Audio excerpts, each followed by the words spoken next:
ממשיכים,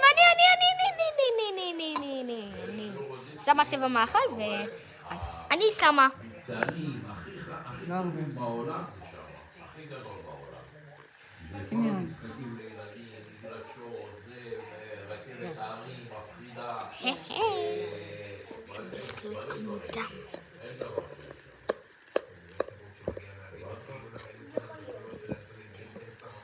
אני לא.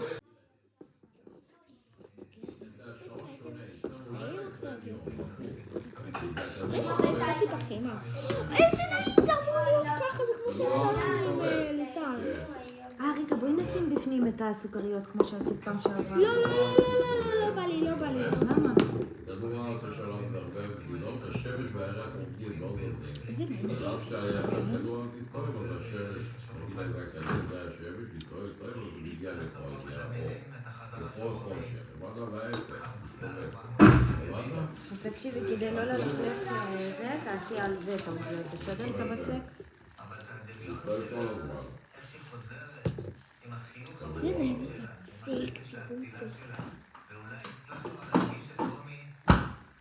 לא יותר מדי דוד? לא, תעשי את הכל, את צריכה את הכל, ממי.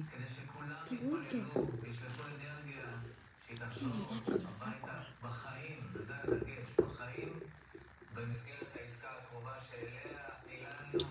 אתמול עשינו במערך, עשינו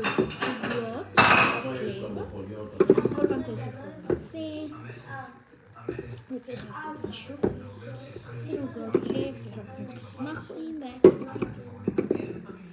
לא, אוי ואבוי.